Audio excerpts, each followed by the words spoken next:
Welcome back to the Ed Morrissey Show. Today is Tuesday, November 17th, 2015.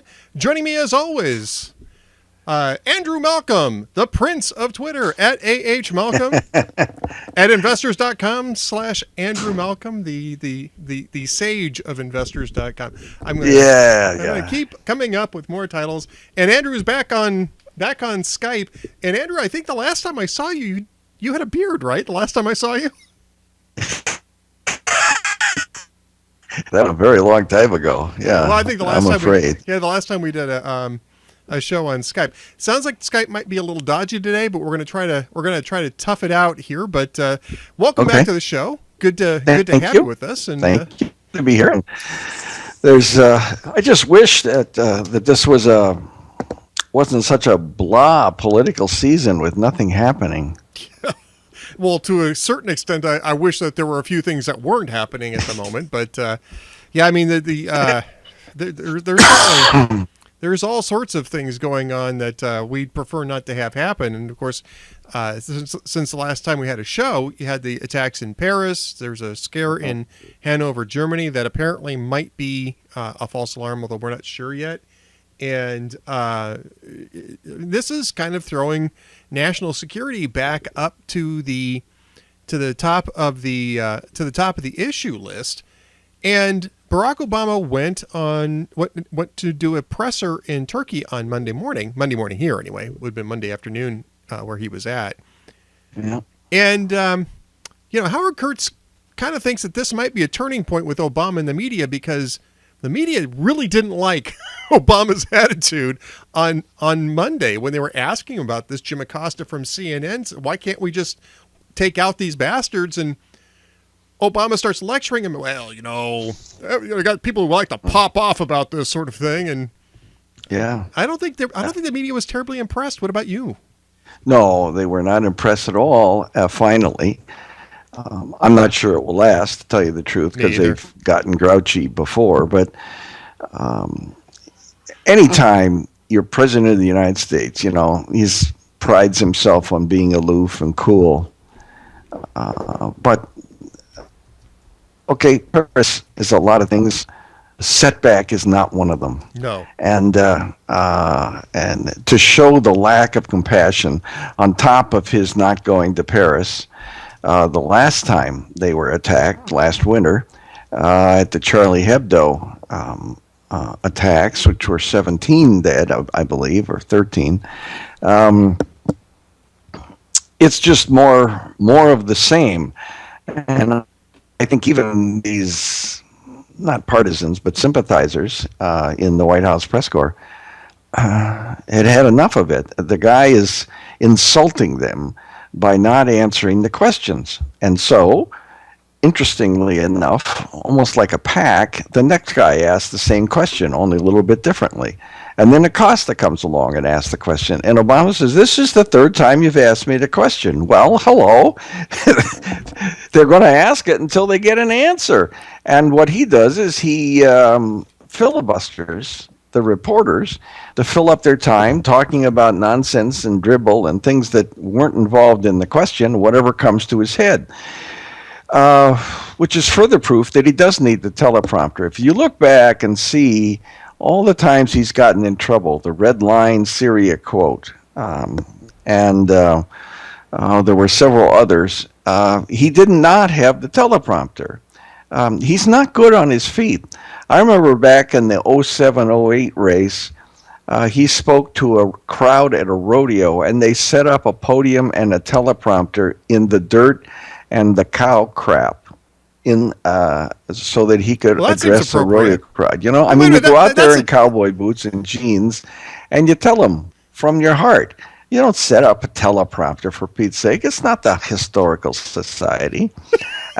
And this guy is out of touch if it isn't planned and organized for him. And he says not everything that comes into his head, but he says things that come into his head that shouldn't be said. And that was one of them, to show how defensive he was. And people pick up on it. Your enemies pick up on it. in his case, political enemies back in the States. But when he does the silly red line thing, that it's our foreign opponents abroad. Well, sure, but I mean, I'm gonna come back to this point though. You talk about his political enemies or opponents, either way, in the United States, but he went out of his way to pick a fight with them. In Yes. his remarks. Oh, yeah. I mean, this Yeah. was about a terrorist attack and what the United States response is, and he starts going off on Republicans in the middle of this press conference, as well as the media too, for that matter. And I think, I think the media had enough of it. You had the Washington Post editorial board tell him to stop being petulant and start listening to other people. You had who's it that said in the even Christian Amanpour was not happy. Chuck Todd, Howard Kurtz. I mean, all these guys were commenting, golly, he sure seems defensive and irritable today, doesn't he? These are the type of questions you get when on Friday morning, ABC News releases your interview that says that you've contained ISIS. Then hours later, they're conducting a major Mumbai-style terrorist attack on the streets of Paris. I mean, this is what you get when you clearly don't grasp what the issue is here. Well, you see the word delusional coming up, and he has for a long time seen the world as he wants to see it, not as it really is. And that explains the Iran deal, which is going to keep them from getting a nuclear weapon, my ass, and any number of other things that he wants to be the way he wants to be it. Now, North Korea isn't a problem. Well, yeah, actually it is. The sanctions are working on Russia over Ukraine and Crimea. Well, no, actually they're not. And he would say they're crippling the economy. Well, maybe so, but unfortunately that wasn't the goal. The goal was to get them to change what they're doing in Crimea and Ukraine, and they're not. And in fact, they moved into Syria, the Russians. So he's a sly fellow, and he may have brought the Republicans in to create another story to get away from the fact that, for instance, on Sunday, when the French did their retaliation raid, first time they bombed inside Syria, they've been bombing in Iraq, the U.S. gave them the targets. And my question on Twitter all Sunday was, well, wait a minute. If we had these targets, why weren't we bombing them ourselves? Yeah. And the question is, we're doing 7, 8 airstrikes a day, and 3/4 of them come back carrying their bombs because the protocol is so strict. We've got at least one hand tied behind the backs of the pilots. If they can see a civilian, they can't drop the bomb. Which is Obama's way of avoiding bad news stories and appearing to fight a war, but not. And along comes Francois Hollande, of all the people, and he says, France is at war. We will defeat these terrorists. And Obama's saying, well, we've got them contained, but I'm not going to call them what they are. I mean, it's hopeless. It's amateur hour. It's delusional. It's embarrassing. I didn't vote for him, so I don't have to live with that. But I tell you what, these next 429 days are going to be very long ones indeed. Yeah, no kidding about that. I mean, we're going to be getting this sort of ennui flavored lecturing for the next 14 months. But I agree with you. I don't think that this is going to last long in terms of the media scrutiny of Obama. But it's interesting that it's happening. At least it's remarkable that it's happening. And Howard Kurtz even said, hey, look, I mean, this is a media that has a very short attention span. In a couple of weeks, they may have completely forgotten about this. But at least for the moment, they're not forgetting about it. And they're kind of hammering the guy on it. And, it's very clear that what we're doing in Iraq and Syria is not working. Dianne Feinstein even came out and said, this is insufficient. And we need we have to do more for our own national security, let alone for everybody else's. And when she was told that they were going to still stick with the 50 special ops forces going into Syria or Iraq or wherever they're going to land in that area, she laughed out loud. I mean, it's clearly this is sort of a I don't know. It's kind of a show policy. It's like, well, we'll bomb a few things, we'll send a few guys in, and if it doesn't work, it's not really my fault. It's all George Bush's fault. I mean, I'm getting feedback on Twitter right now. I wrote a column about this, about the fact that this guy has been behind the curve on ISIS ever since it started, and still is behind the curve. And I'm still getting people going, well, Obama came into this thing with it a mess. And people seem to forget that he and Joe Biden were declaring Iraq a victory in 2011 and ran on that contention in 2012. Literally. They ran in the politically, and they ran literally with getting the troops out so fast. Yeah. Yeah. So, I mean.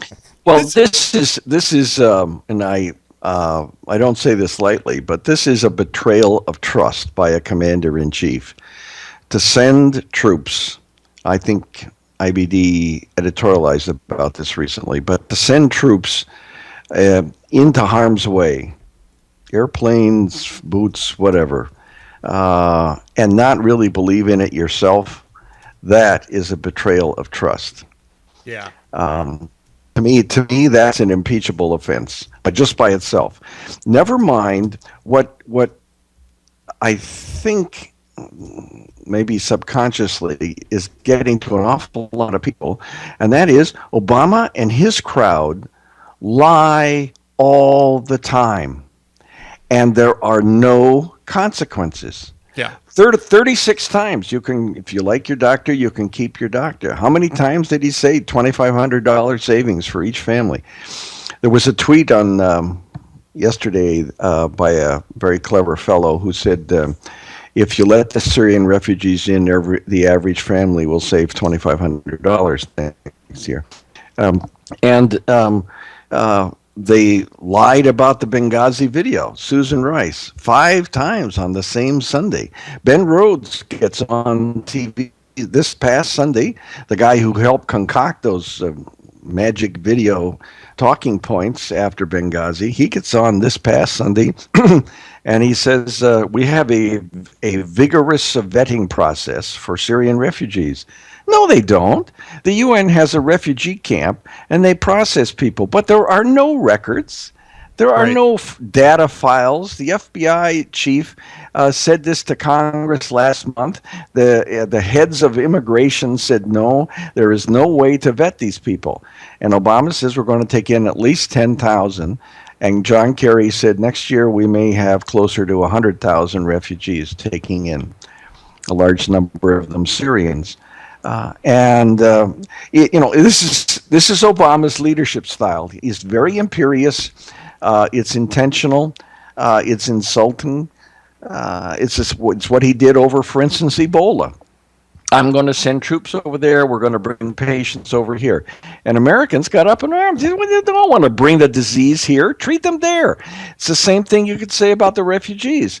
They would be much happier being resettled in that area. There's a lot of sand to live on in that area. They would be very much happier than bringing them here, where a small percentage of them want to blow themselves up and kill other people. Right. It's it's that simple. And for a commander-in-chief, the president of the United States, twice selected, as he always points out, can't get this through his thick graying scalp that the people don't want it, and he makes no effort to educate them. If there's a good case to make, you could say, send me your huddled masses and so on. The Statue of Liberty was not talking about terrorists who want to blow themselves up. It was talking about people who want to have a better life. That's what America's built on. But the people running from Saudi Arabia or from Syria, most of them are young military-age men, which is suspicious to me. Right. Yeah. The thing is that, we're Americans. We like to help people out. And if there's refugees fleeing legitimately fleeing a war zone who just really want to find some place that they can live quietly, as Americans, we like to help out in that situation. I get that, right? But there is a and we've given $4.5 billion in humanitarian aid already to Jordan and the other places. Exactly. So we understand, this is something that we've done for a lot longer than most other countries have done, right? This has a particular risk. And is that risk something that can be assessed and mitigated? Yeah, probably. No. But I don't think so. Well, I think it could, but do you trust the people running this administration to do it? No, because they're not operating in a reality zone. This is the same people who think that ISIS was contained on Friday morning. The same people who think that the policy that they put in place for the last 14 months is actually working. One of the things I did in my column is I went back and I looked 14 months ago, because the New York Times actually had a pretty decent report prior to Obama's, I think it was the morning of Obama's remember that big strategy rollout. He had been caught saying that we didn't have a strategy to deal with ISIS in August of 2014. And so therefore, it suddenly became politically necessary for him to come up with the strategy, to articulate a true strategy to deal with this. So they came up with a 3-pronged strategy. We are failing all 3 prongs of that in all 3 phases. Right. It has failed. And he's in Turkey on Monday insisting that this is the only possible thing that will work. And so I'm not going to change anything, even though it's clearly failing. And so do you trust that administration to properly vet 10,000 refugees coming out of a war zone when we have already seen at least a handful of people are taking advantage of that type of system in Europe to conduct terrorist attacks? And my feeling on that is, no, you can't trust them to do it, which is the reason why the governors are standing up and saying no. The problem with that, though, is that they don't have the authority to say no. It's a foreign policy. No, but they can, as spokesman for the people. Absolutely. The way for a fleeting moment, the press was, the Fourth Estate at that news conference in Turkey, they can make it clear.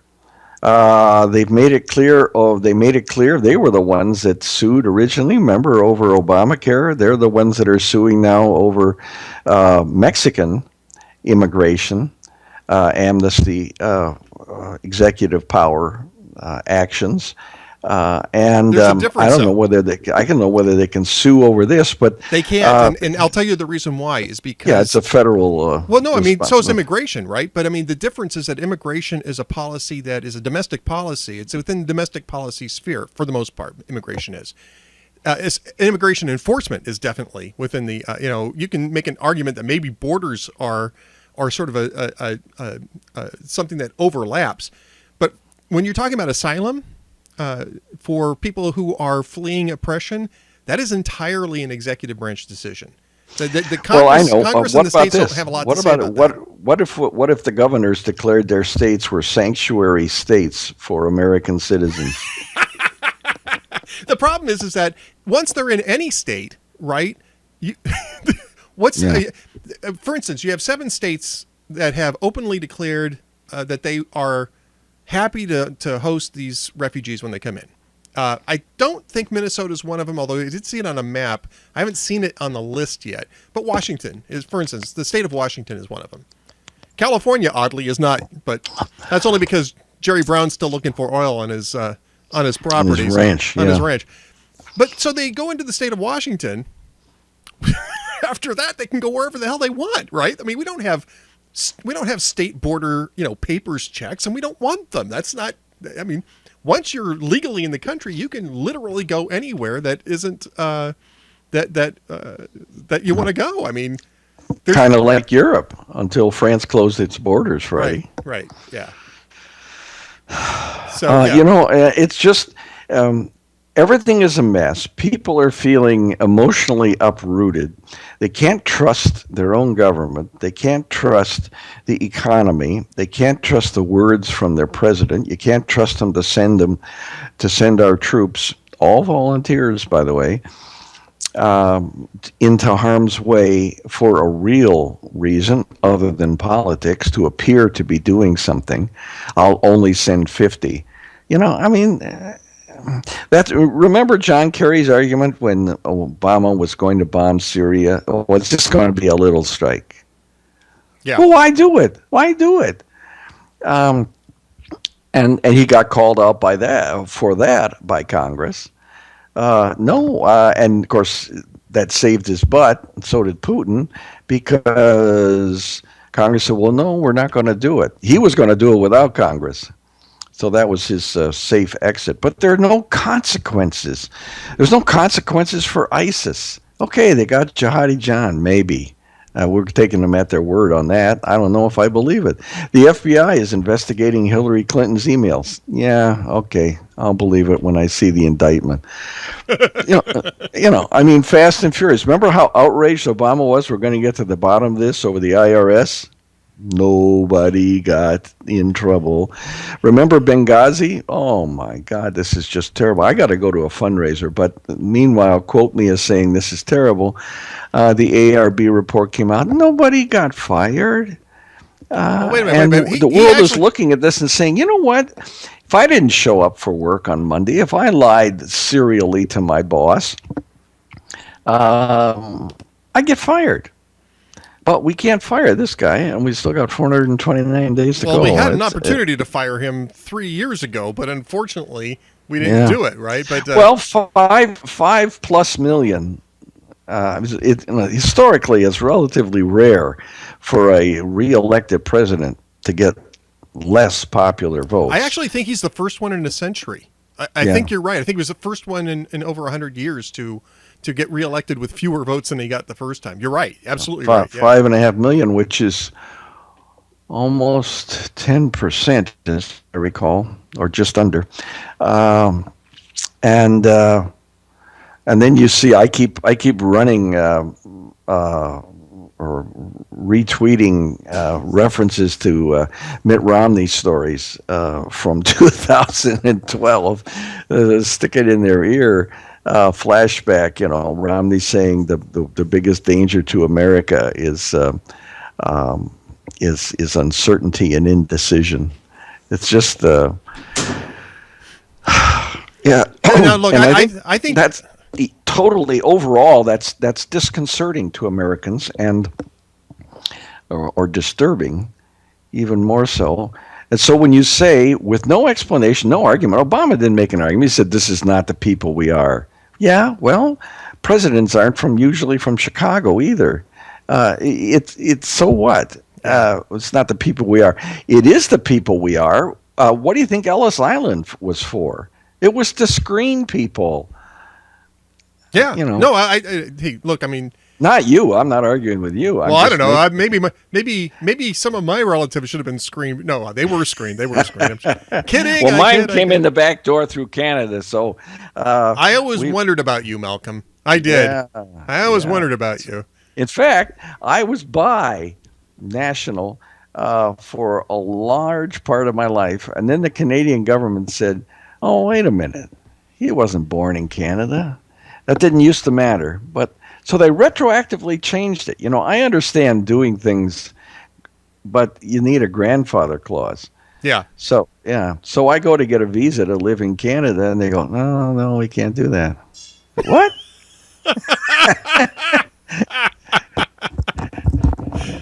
Man, you just got caught in a vice, didn't you? I tell you, that's terrible. Yeah, I tell you what, and actually, I had some people. Excuse me, my earphone is giving me trouble today. But I actually had people who were willing to do some kind of special parliamentary act to restore my citizenship, but I said, never mind. If you don't want me, I don't want you. That's right. I don't need no stinking maple leaf on my passport. I've been kicked out of better places by better people, man. That's my motto.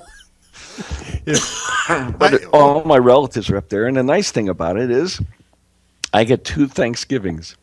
Well, that's right. You got October and November. By the way, speaking of which, next week I'll be actually in Southern California, so we'll have to figure out what we're going to do about Tuesday's show. But I think we're going to try to do it at Hugh's studio. So maybe I got to talk to Dwayne about that.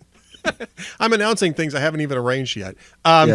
But at any rate, I'm on the road, so one way or the other, we're going to do something different for next week's show. It just occurred to me that I should probably tell you about that. But okay, I'm hoping to do a show. We're going to do something on Tuesday. We're going to do something on Tuesday. We're going to do something on Tuesday, even if it's not go on the air and just talk about people. I don't know. We're going to do something. Yeah, we'll talk about, Juanito.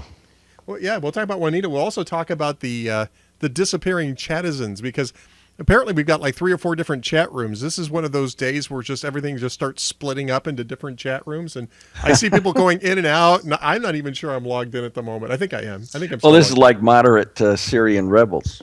We've got moderate chatizens. We've got extremist chatizens. Well, we could probably line them up that way, but we'll refrain. We'll refrain from doing so. All right. Yeah. So. What do you think the impact on the election is going to be? Because honestly, I know people are saying, "Oh, now it's going to be a national security election." I hear that. I've heard that an awful lot over the years. And to me, it's still going to come down to economics, man. Unless something happens right before the election, and I'm not saying I want it to, but I'm just saying that, these types of things, they will refocus people for a short period of time. But basically, elections are won and lost on economics and personal connection to the candidates, especially at the presidential level. I mean, it's key. So I don't know. Do you think that this is going to have a lasting impact? In a way, I mean, it won't be in the forefront of discussion unless, like you say, something else untoward happens. We didn't know about the Wall Street meltdown until late September in 2008. But to the extent that it does involve foreign affairs and push it higher into the consciousness of American voters, sadly, I think these tragedies help Republicans. Hillary Clinton was involved in the first half of the Obama presidency intimately, including the Libyan War, which created a lawless state. And that's not good for her. She's going to be the nominee. And on the Republican side, I don't think it's good for Donald Trump and Ben Carson. I don't think they're going to be around a year from now or 9 months from now. I think initially it might help Trump. I don't think it helps Carson at all. And by the way, I don't know if it doesn't help Carson. I don't think it helps Trump. You listen to what he says about things. It's all, that's amazing. I'm going to do an amazing job. You're going to be amazed. But people connect to that, though. People connect to this sort of okay. They connect to it during, the introductory stage. Yes. Which is what we're in now. But when you have these debates up close and personal in Iowa and New Hampshire, I'm not so sure. I think it would help Rubio. I think it probably helps Cruz. I think it will hurt Rand Paul. Yeah, I think it hurts Rand Paul a lot, actually. Yeah, it could help. It could help Jeb Bush, actually. If he was helpable, yeah. I think he's just so far gone in this. He's too well known and has dropped down too far, I think, to bounce back too much. But did you see the New York Times thing that came out this afternoon on Carson? Apparently, No. one of his campaign guys was telling somebody, I don't know if he was telling it directly to the Times but that you have to do like a weekly briefing with Carson so that he can understand the foreign policy questions that are coming up, because he just doesn't have a grasp of it. And No. I mean, I don't think that that's necessarily at least he's listening. I mean, that's not necessarily a debilitating factor for a guy who's coming in as an outsider. But I was on the George W. Bush campaign, and they had briefings with him. Condoleezza Rice was always not always, but very frequently in Austin or on the road with him, talking with him about foreign affairs. And you may remember that, I remember it vividly, that mini media scrum in a crowded room at the Manchester airport when this wise-ass young radio reporter from Boston asked him, what's the name of the president of Pakistan? And you may remember the debate, the Democrat debate, where neither Obama nor Hillary knew that how to pronounce the name of the Russian president, Medvedev. Yep. And Obama saying that one of the first things he was going to do was to call up the president of Canada. all these people make these mistakes, and neither of them were involved. Hillary, at least, was on the Armed Services Committee with John McCain. Yep. I remember But that. Obama certainly wasn't. I mean, he had opinions. He has opinions on everything, but that doesn't make them informed. So I think overall, it probably helps Republicans. ISIS has promised to do something in Washington.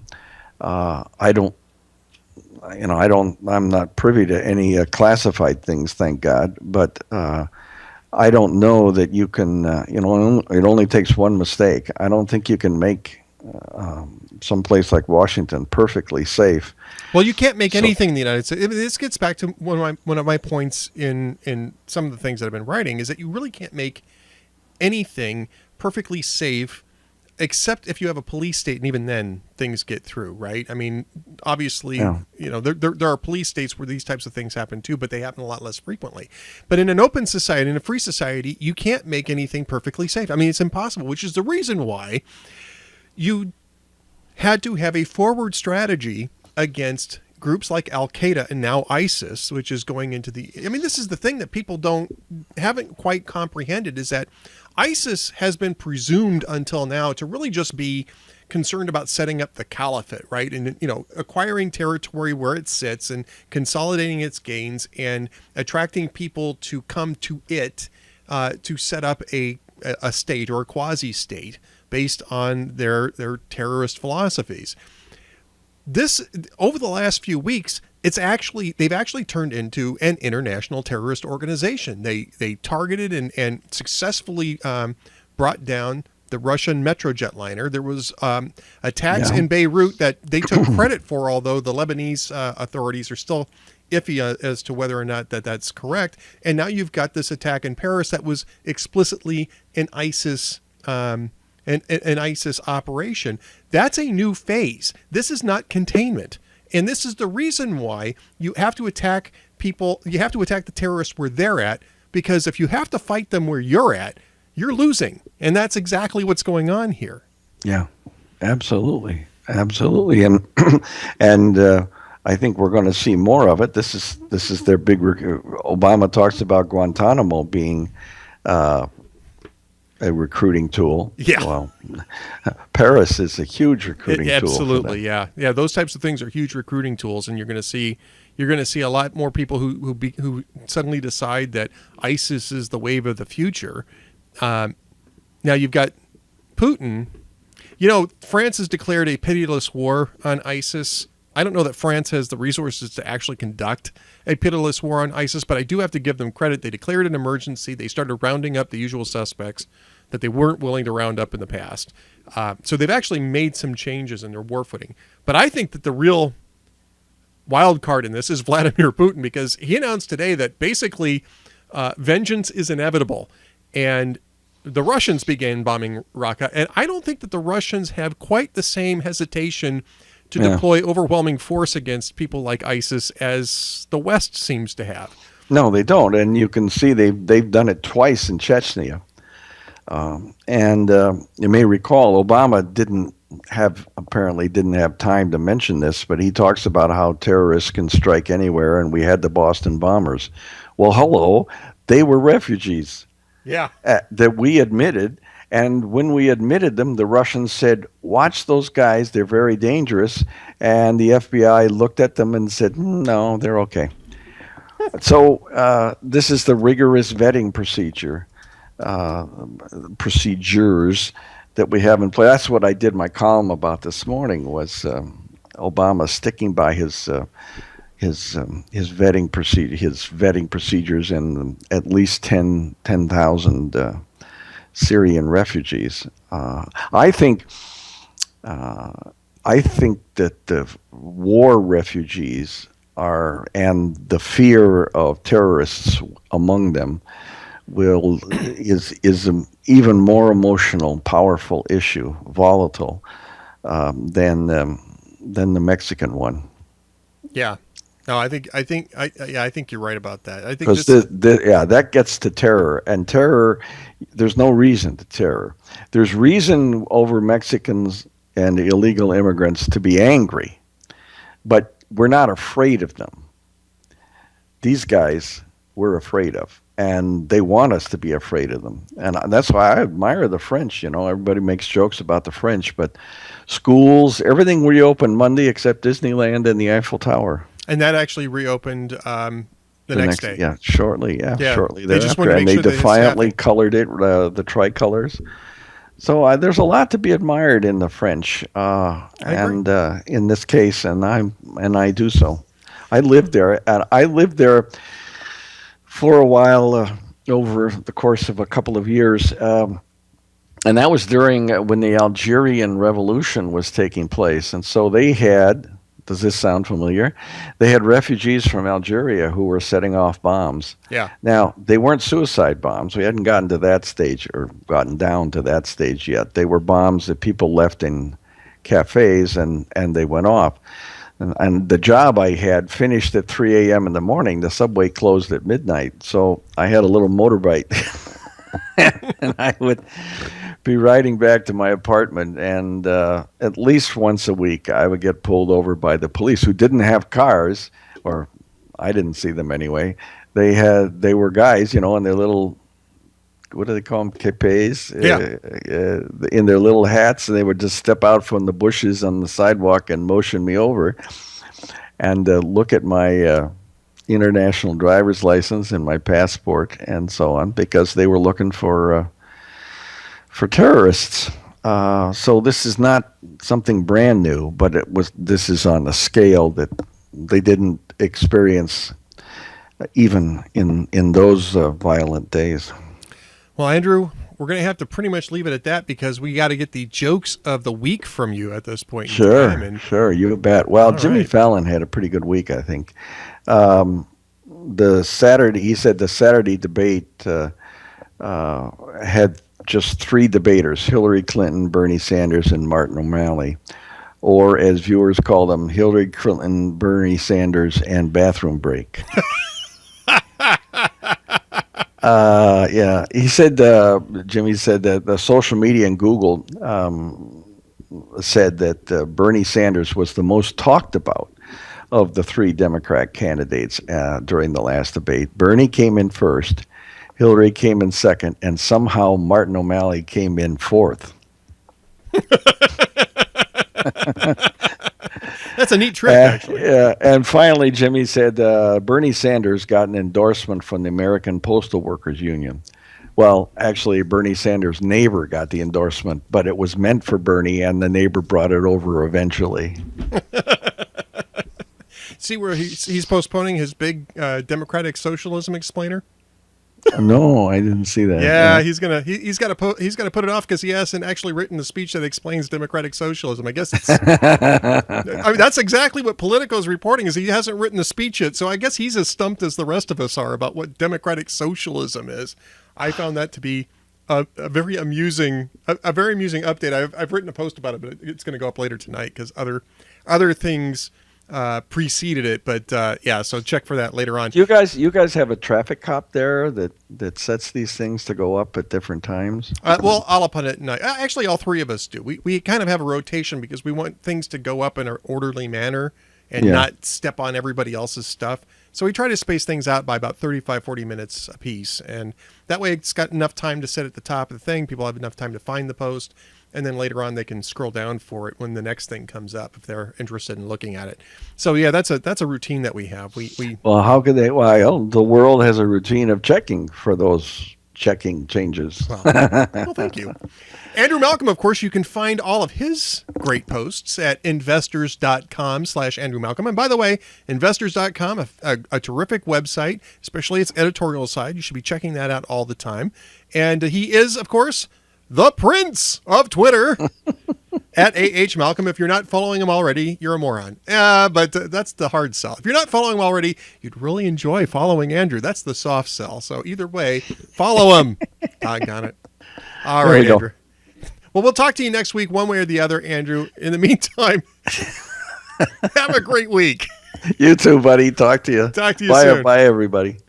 Andrew Malcolm has been my guest for the first part of the Ed Morrissey Show. Let's go ahead and Let's go ahead and give, let's see. This is the fun thing here. I got to find the phone number because it's not loaded up in here. So let's go ahead and load her up.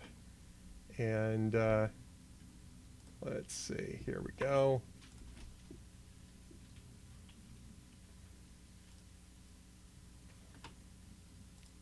Goodness gracious. Here we go. All right. Sorry about that. Marc Scribner is going to be my next guest. As soon as I dial the phone and get him on the line, he will be my next guest. From the Competitive Enterprise Institute, I really need to have like the Jeopardy theme music going on behind me when I do these things. Let's go ahead and dial this up. Hello, this is Marc.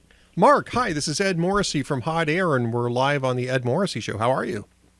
Good. How are you, Ed? Doing good, doing good. I don't know if they told you, but I'm my own producer, so I fire myself on a regular basis, and nobody will work as cheap as I do, so I just have to keep rehiring myself, Marc. And so I work for a nonprofit, so I kind of understand how this all works.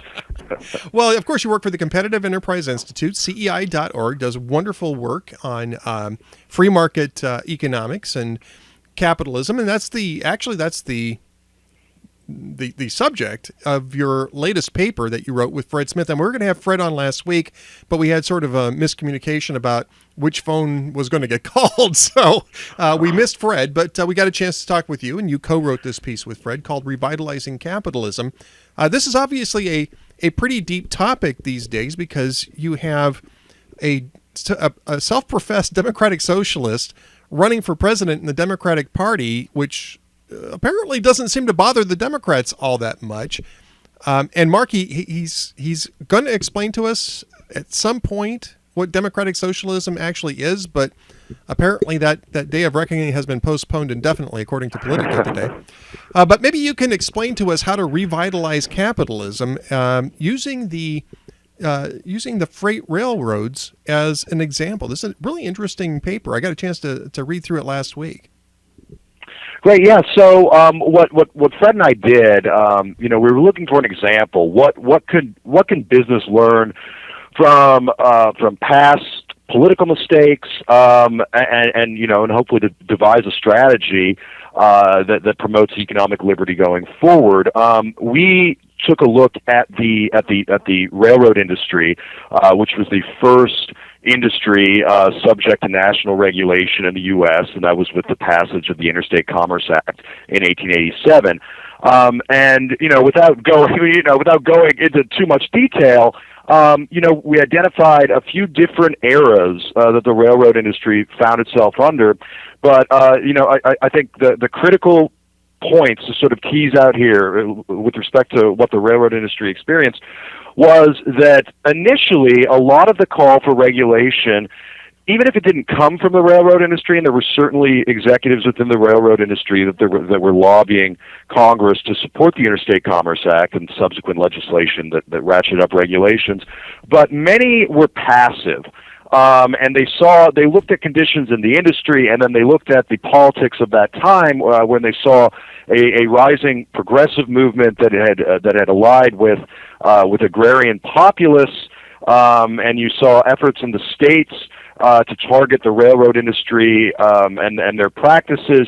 So you saw basically much of the industry take a sort of an appeasement strategy. And what that led to was more than half a century of economic stagnation, and then we got to the point where in the 60s and really in the early 1970s, where you had the industry clearly dying. You had, the most famous example was the Penn Central Railroad declaring bankruptcy in the early 1970s, and until Enron eclipsed it, that was the largest corporate bankruptcy in American history. And you saw a number of sort of bad practices just sort of stick around for no other reason other than you have regulators, and their goal generally is to perpetuate themselves and maintain the status quo. Well, that's true of any organization, right? I mean, self-preservation is usually the key goal, and the idea in a properly functioning free market is that you have enough interests that align that that apply scrutiny and that demand efficiency, so that those types of self-preserving corrupt practices get exposed and expunged. I mean, when you have a properly working market, properly and lightly regulated. And that wasn't the case with the freight industry. For that matter, it wasn't the case, for instance, in the airline industry in the 1970s either, and in other industries where Absolutely. regulation became top heavy. Now, you write that this was an example. The freight rail industry was an example of how a concerted effort can actually roll back intrusive regulation and allow the free market to provide those checks and balances and to provide real growth. I had to tell you, I just wasn't really aware that the freight rail industry was actually that dynamic. I kind of had assumed it was, I don't know. I guess I kind of thought it was a little past its time.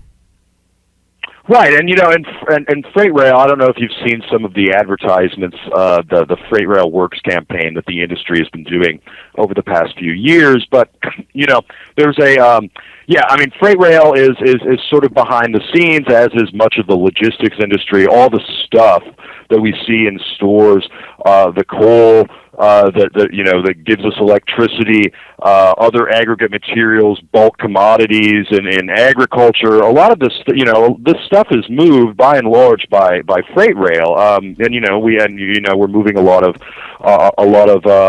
oil right now as well. So it's kind of a out of sight, out of mind kind of problem. And this is actually, to give you a quick example of the freight rail industry sort of, kind of being hidden in plain sight. There was a poll done several years ago by the industry, and they were asking Washington insiders. So it wasn't, this wasn't a nationally representative poll or anything like that. These people were supposed to be experts.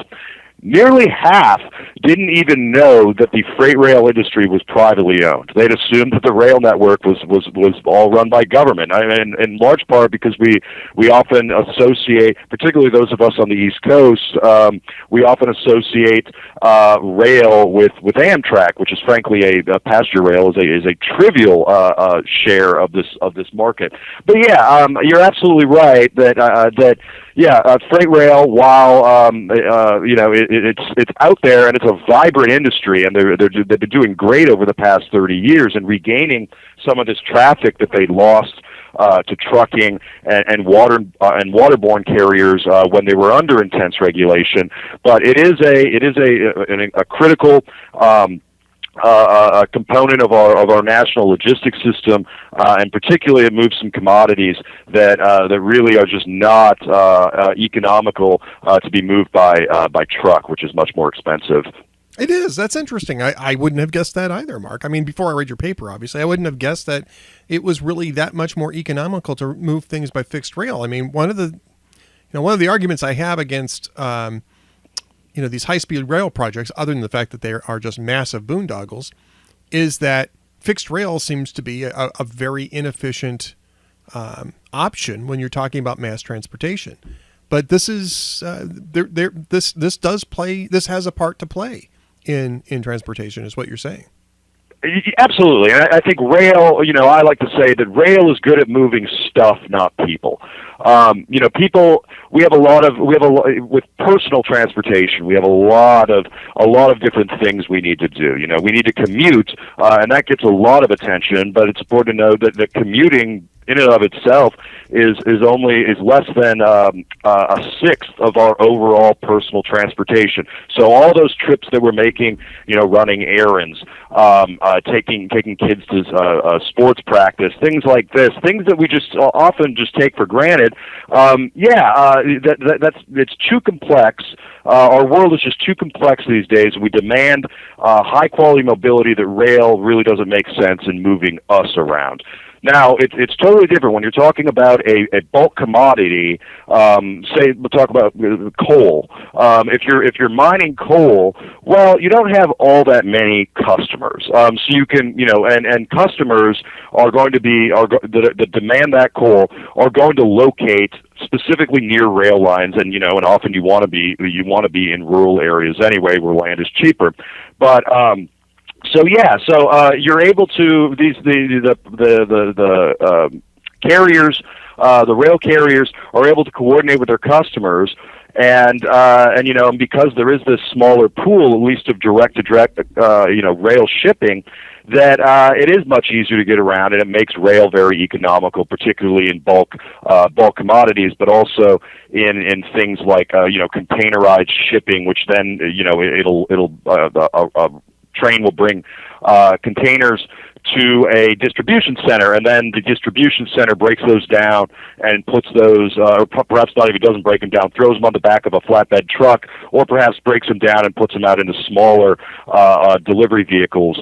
It is a complex system. Rail plays an important role, and it's frankly, I think it's the best example we have of economic liberalization to date. I think it's even more complete than the story with airline deregulation and trucking deregulation and partial telecommunications deregulation. Yeah, I was going to ask you about those.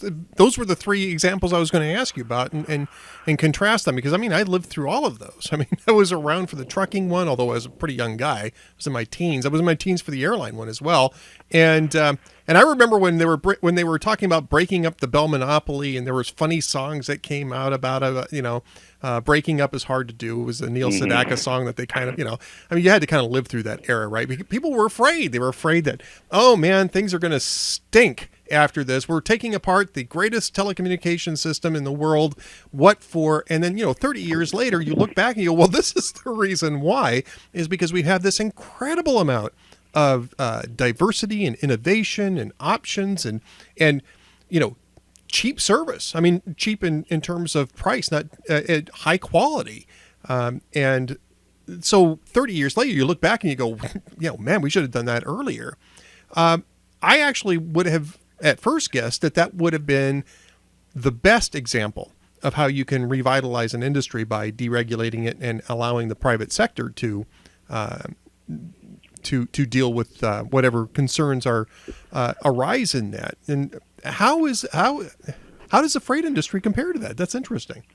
So I would say, why these other industries I don't think are as powerful examples in terms of liberalization, free markets.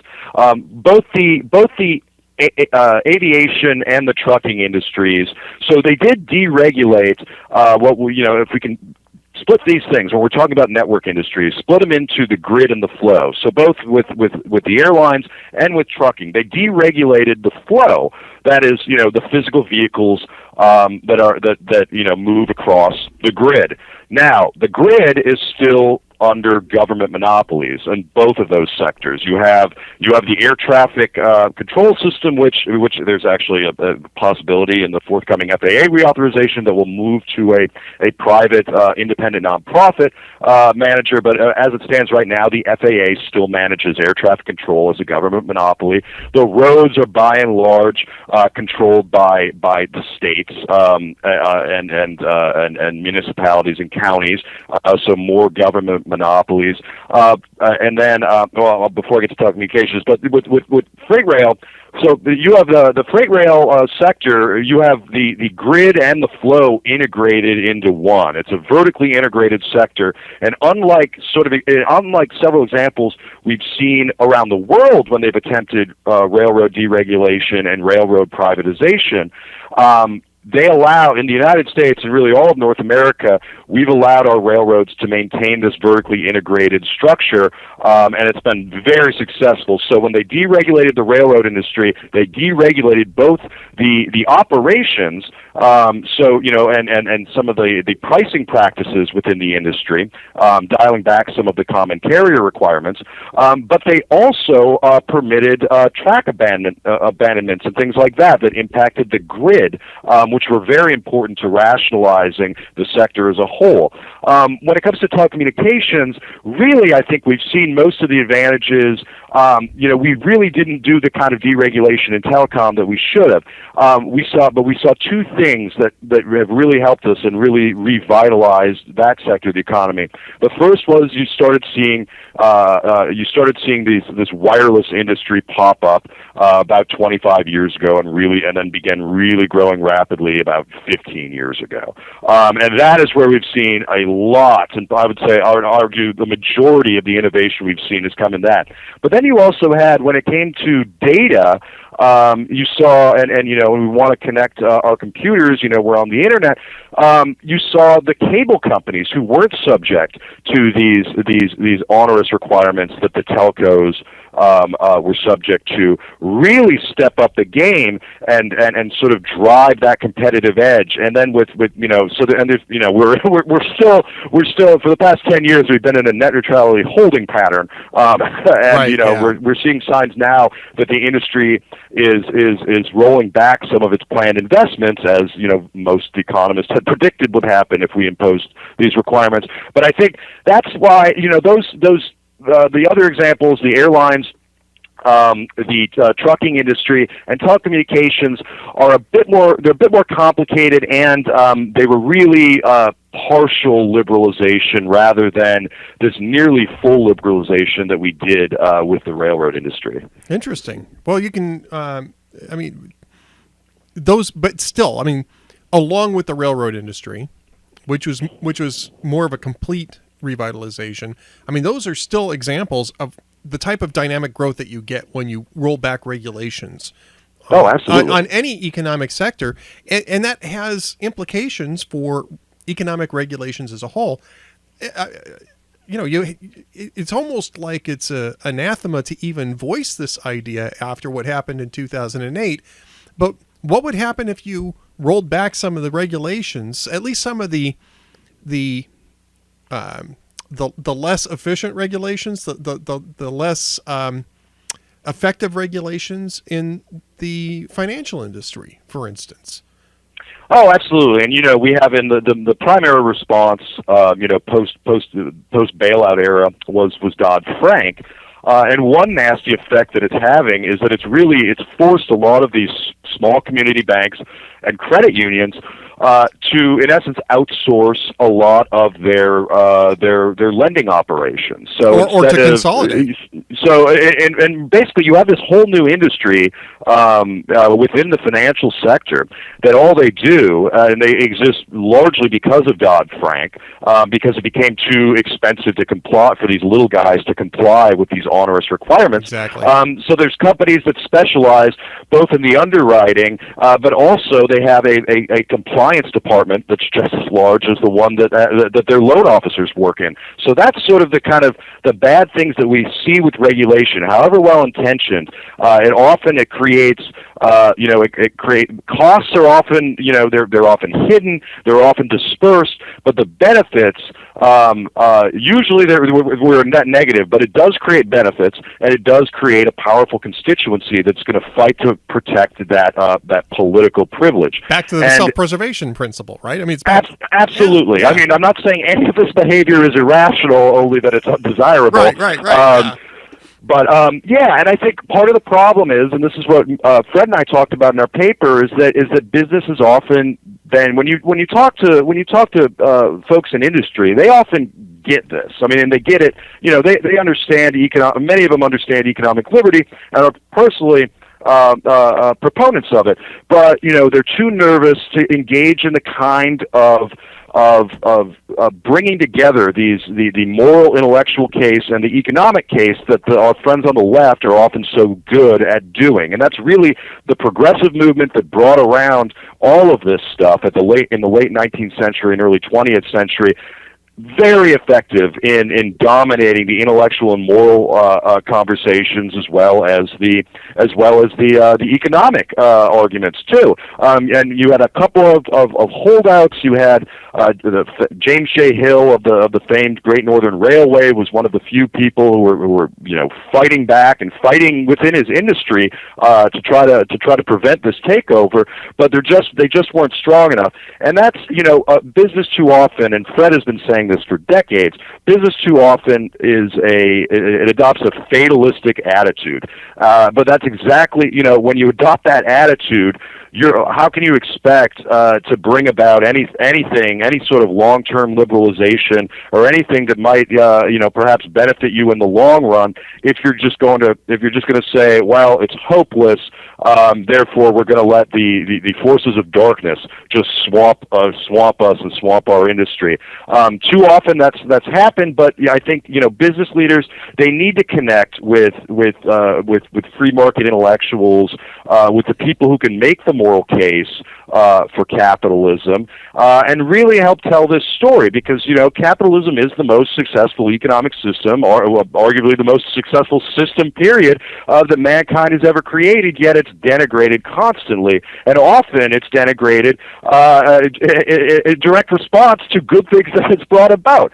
So I think, this is what we're trying to show with this paper, is that you needn't adopt this fatalistic attitude, because then you get to the point where you may be able to win, you may be able to deregulate, you may be able to liberalize, but only when you're on death's door. And that's what happened with the railroad industry. So we would rather they fight when they first see the first signs that they're going to be targeted, and hold the line and resist some of these pressures. And we're not saying that that's not difficult, only that business too often has taken this appeasement strategy that really has not worked out, both in their short-run interests and their quarterly reports, but also in their long-term prospects.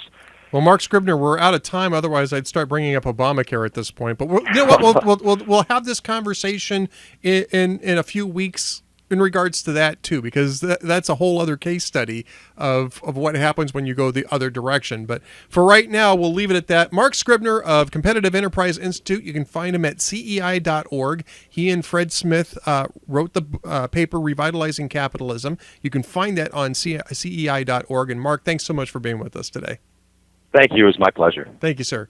All right, we're going to go ahead and move quickly to Catherine Glenn Foster, who works for Alliance Defending Freedom, our friends over at Alliance Defending Freedom, and she wrote a piece over there about Planned Parenthood and their actual main mission. You might be surprised to find out that it's not women's health. Knowing this audience, you're not going to be surprised to hear what their main mission is, but we're going to have Catherine Glenn Foster tell it to you anyway. Sorry about the chat room today, by the way. Hello, this is Catherine. Catherine, hi. This is Ed Morrissey, and hi. we're live yes, we're live on the air. And sorry we didn't get a chance to do the Skype thing. I understand your computer died. Yes, it did. It went into emergency surgery, and I'm waiting for it to come back here. But I'm delighted to be able to talk with you and all of your listeners. Excellent. Well, thank you very much. And you wrote a piece for our sister site, townhall.com, about Planned Parenthood, and it is linked in the show post, folks, so if you need a chance to go over and click on that, do that now so you can follow along on this interview. But the piece is Planned Parenthood Hearts Money. And they heart hearts, too, actually, and that's been kind of a problem. Exactly. They heart kidneys, they heart brains, they heart entire intact cadavers from these abortions that they perform. And the reason why they heart them is because they heart money. And this is, it was an interesting piece. It linked to one of my pieces at Hot Air, which was, always nice. And thank you, Catherine, for doing that. But I mean, you put together a very interesting look at this, including at the end. I don't know what this was. The conference room erupting in belly laughs set the stage for us, and this the final paragraphs of your essay today. Yes. Well, when this video was released, it really shocked the conscience of our nation, I think, everyone who viewed it, because what it depicted was an abortion industry bigwig joking about different ways to dispose of babies' bodies.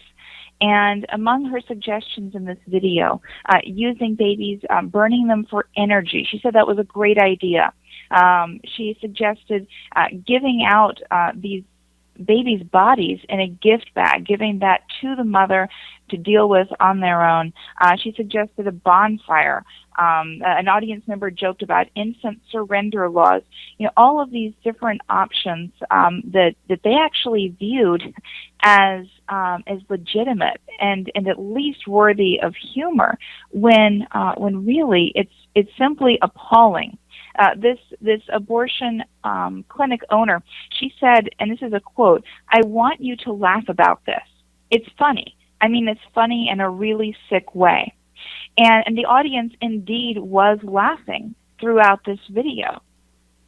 Yeah, I mean, I guess if you are of the mindset that you haven't ended a life in an abortion, I guess you could see sort of a kind of like a gallows humor about this. But I mean, we're still talking about the end of a pregnancy. We're talking about a human body that is to be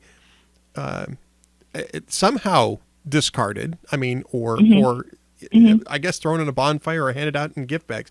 I mean, I don't even get where that last one comes from. How do you come up with that notion that you're going to give it back to them in a gift bag? I mean, that to me is beyond bizarre. I mean, that is almost pathological when you hear somebody talking like that.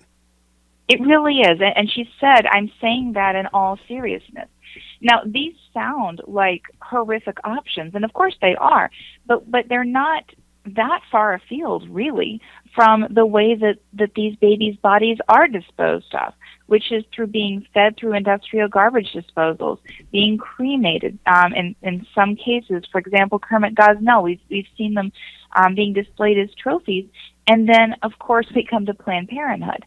And with Planned Parenthood, we've seen that until they did end up admitting recently that they would stop accepting payment, accepting any kind of reimbursement for donating these aborted babies. They had figured out, as this abortion clinic bigwig had said, the disposal of each baby can cost $150, and she learned this through talking with funeral home directors and all these other individuals that really rejected her and said, "This is too much even for us." And so they thought, well, we can save money by not having to pay this $150 per baby. We can just donate them, and then if we can get reimbursed for that, then so much the better. It's almost double dipping. Yeah, this was the part that I think that got lost, because they were talking about the amount of money that was coming in. Well, that's not that much money, and it's just covering their costs, and that's not covering their costs. That was a cost. That was a revenue enhancement, because normally their cost would be disposal costs, and exactly. So anytime that you don't have to pay a disposal cost, that's a revenue enhancement, and then if you get even more on top of that, that's actually a profit, which was something that people didn't want to talk about. But even if it's just $150. Per abortion that you don't have to cover. How many abortions does Planned Parenthood do in a year? Oh, hundreds of thousands. Right. More than 300,000 abortions every year. So you do the math there, and that is a lot of money that they can be saving. $45 million on 300,000 abortions. It would be $45 million. Yeah, I mean, I just did the math. I literally was I'm holding up a calculator, Catherine. I literally just did the math. I'm impressed. Thank you. It's kind of old school. I didn't turn around to the computer and launch the app or anything else like that, but sort of 1980s technology, but that's me. But yeah, I mean, you're talking about a lot of money that you save. And I mean, obviously this wasn't happening on every single abortion, but let's say it happened and just 10% of the abortions that Planned Parenthood did in a year. That's $4.5 million in costs that you don't have to eat. And that makes a huge difference. I mean, I worked for companies where $4.5 million was more than their entire profit for the year. And so, yeah, that's a big Right. deal. Right, and when it comes to Planned Parenthood, it seems that every time you talk about money, it goes up into the millions. What we are doing is giving them $500 million per year of American taxpayer money, which really should be going to fund local community health centers, not to subsidize this scandal-ridden billion-dollar abortion business. And then they turn around and use that. They spend millions to elect allied politicians. They've already been accused of by the U.S. government millions of dollars worth of waste, abuse, and potential fraud. All of these dollar figures are really starting to add up, and it's painting a picture of Planned Parenthood as just mired in scandal, selling baby organs for profit, fraud in taxpayer funds. Of course, we haven't even talked about their cover-up of sexual abuse of minors. I mean, there are so many problems with this one organization. It boggles my mind that we are still funding them. Well, and this is the other point that I think is ignored. I don't want to say overlooked because I don't think it's overlooked at all. I think it's ignored. And that's the fact that this is a private organization, that the federal government shouldn't be responsible for funding a private organization when they seem to be doing well enough on their own. Now, there are you have people say, well, they're not funding the abortions. Well, we could talk about the fungibility of money within an organization and how that moves around. But be that as it may, the things that they do get reimbursed for about $100 million out of Title 10 funding are the types of things that many other clinics that don't perform abortions can be providing. And the fact that the federal government is giving that money to Planned Parenthood is in fact crowding out some of those clinics and cutting into the potential business that they might get from patients if Planned Parenthood wasn't sucking up all of the oxygen in a particular community on those Title IX services. Exactly. There are thousands of low-cost health providers. In fact, more than 13,000 clinics that provide comprehensive health care for women all throughout the United States.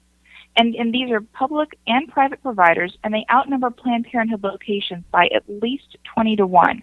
On average, they're less than 5 miles away from the nearest Planned Parenthood. They offer the full range of women's health services like breast and cervical exams, birth control, prenatal care, way more than Planned Parenthood offers, and without all of the scandal.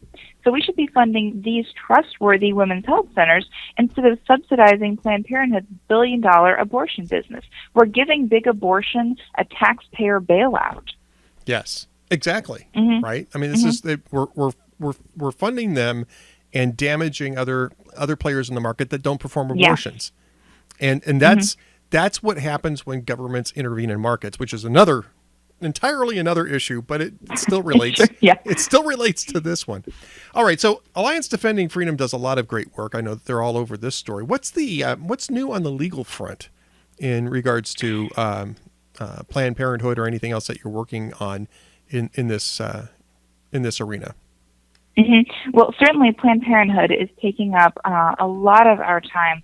We are, just this opportunity to expose them for who they are, for the cronyism and the fraud, the abuse and the waste that's been going on for decades right under our noses. That is one of our huge projects right now.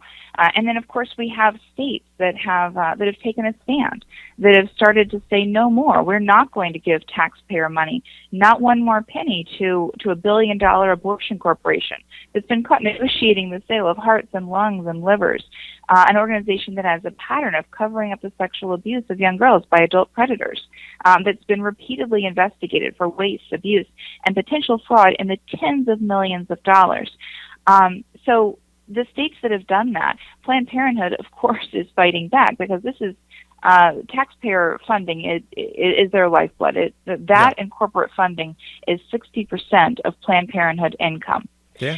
So they're fighting back, and we are standing alongside states that are beginning to take a stand for their taxpayers, for the women of their states, and of course for these poor defenseless children who don't get any say in it whatsoever. Right.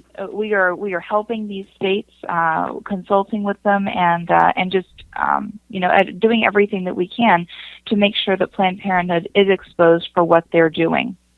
Simply put, public funding should go towards helping and caring for the most vulnerable Americans, not for killing them. And to the extent that we can support pro-woman healthcare centers, pro-healthcare centers, we absolutely will.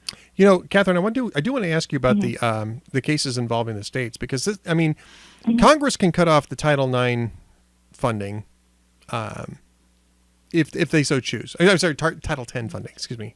They can cut off the Title X funding if they so choose to Planned Parenthood. That's the defunding effort controversy that's swirling around the budget. It's been swirling around for the last couple of months. The states have been trying to block Medicaid funding, Medicaid reimbursements from going to Planned Parenthood. The courts have generally ruled that is a patient choice issue, and that the states have to pay the reimbursements. I know that we had a number of states that declared that they weren't going to. I believe some of them have been told by courts that they were going to have to start doing that again. Where does that stand? I mean, is that something that is going to be more or less a lock that the states just simply can't walk away from unless they walk away from Medicare altogether? Or does Alliance Defending Freedom see a pathway here in the courts that will allow states to make that decision for themselves? Absolutely, it is not. It is not a lost cause. It is not a lock. Without going into detail about pending and ongoing cases, right. There are a number of different ways that states can defund Planned Parenthood, and absolutely should. But there are a number of different avenues for them, for the states, and of course for the federal government. There are so many options out there, and many states are in fact looking at those options and really starting to debate whether or not it's worth it to fund Planned Parenthood, this scandal-ridden billion-dollar business. Well, we're going to have to keep an eye on Alliance Defending Freedom, which is ADF.org and ADFlegal.org. I think both of those are correct. I think I have it linked as ADFlegal.org, but you can get there any number of different ways. And make sure that you're keeping up with what's going on at Alliance Defending Freedom, because they are involved in some very interesting cases. And I have to say this, they are not necessarily interested in taking up lost causes. If they're on the case, there's a case to be made. ADF is really good about making sure that that they've got the right case to make the right argument. And so always intriguing information coming from ADF. Catherine Glenn Foster, thank you so much for being with us today. Really appreciate talking to you. Thank you for having me. All right, folks, we're going to go ahead and wrap things up. I want to thank the folks in the chat room, regardless of which chat room you happen to be in. I want to thank you for being there. I think we're down to one chat room now, right? Are we down to one chat room? It looks like we've got Cranky T-Rex at Cranky T-Rex on Twitter, and crankytrex.blogspot.com, buzzpo.com, occasionally hotair.com is the chat room guru. And the Monster is with us today. Monster from e3gazette.blogspot.com and at Sum Ergo Monstro on the Twitters. I see them both in this chat room, so I'm assuming that we've got the right chat room up here and that I'm actually a part of it. I'm a part of this chat room. I feel really good about being a part of this chat room. We're going to come back on Thursday. I got a couple things brewing on Thursday. Not sure what's going to pan out quite yet, but Dwayne Generalissimo Patterson will be with us on Thursday. That's reason enough to come back. We're going to be... nope. Cranky T-Rex says it's still going crazy there in the chat rooms. It's going crazy in the chat rooms. Crazy in the chat rooms.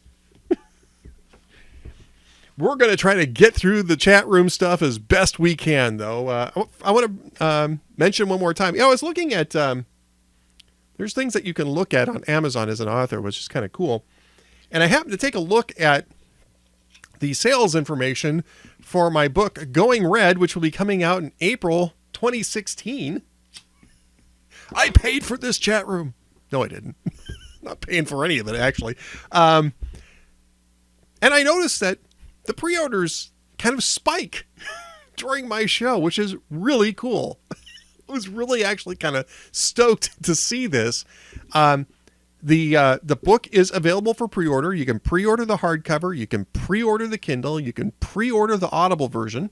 And like I said, it's coming out in April 2016, but we love to see the pre-orders. And so I would continue to encourage people to spike those numbers up a little bit during my show, because I actually thought that was pretty darn cool. And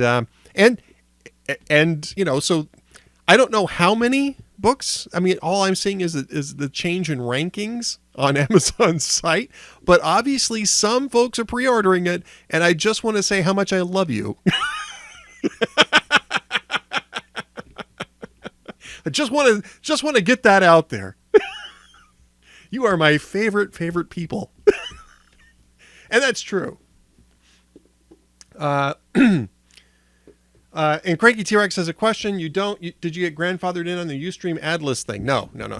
I didn't get grandfathered in. In fact, I don't think we were ever in on that. At least I don't think we are.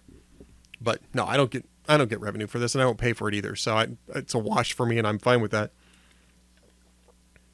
And you know, we bounced around a little bit from platform to platform, and the YouTube platform actually works pretty well.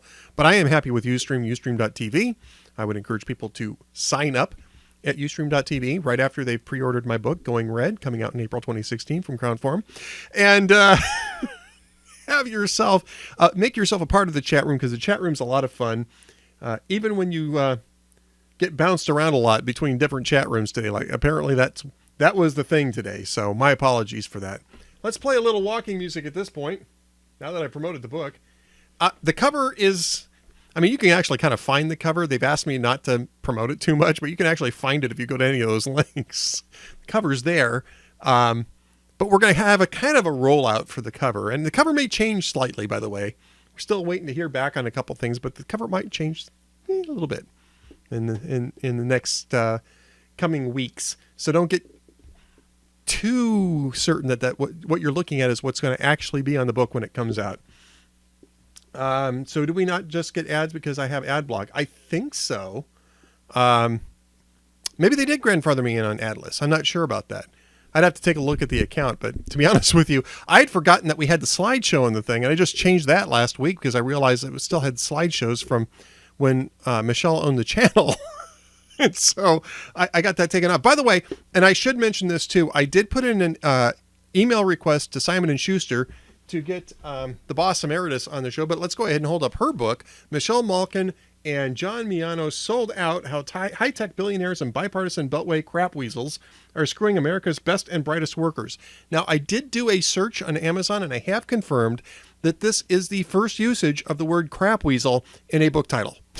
So, this is a historic book, folks. You got to make sure you buy this one. But this is good stuff. It's about crony capitalism. You want to know about crony capitalism and how it impacts government policy. You want to get sold out by Michelle Malkin and John Miano. So yeah. So this is definitely going to happen at some point. In fact, I got in touch with Michelle on another issue, and told her how much I'm looking forward to doing that once we get it arranged through Simon & Schuster. So definitely take a look at Sold Out right after you've pre-ordered Going Red, coming out in April 2016 from Crown Forum Books. Have I mentioned that before? Maybe. All right. Well, we'll go ahead and... yeah. Shameless self-promotion here at the Ed Morrissey Show. And speaking of shameless self-promotion, folks, don't forget to put your own URLs up in the chat room. We're all about shameless self-promotion here at the Ed Morrissey Show. Your URLs and your Twitter handles. Who else has been in the chat room? Well, we've already mentioned the Monster and Cranky T-Rex, Mr. Fastbucks, Juanito Cabron, Guelph, Conservative and Liberal Hands, Nessicans 1. I know that TR4A was around. Barnacle Brothers was around. You might still be around. Fausta from FaustusBlog.com. There's Fausta from FaustusBlog.com. Just saw her coming back onto our chat room. If I missed you in your chat room, I apologize. But just in case, my mom's still around. Via Paso at the Ancestral Morris events. And I know the first mate is sitting behind me, keeping me on the straight and narrow. So those are the things that I know. That's all I know. Except that you should buy Going Red, coming out April 2016 from Ground Formulas. You guys are going to get so sick of that. You're going to get so sick of that. But it's got to start someplace, guys. It's got to start someplace. All right. Don't forget, Thursday, we're back, 4 p.m. Eastern Time, 3 p.m. Central, 1 on the left coast. Dwayne Generalissimo Patterson of the Hugh Hewitt Show will be with us. See you then, folks. Don't miss a minute of the Ed Morrissey Show.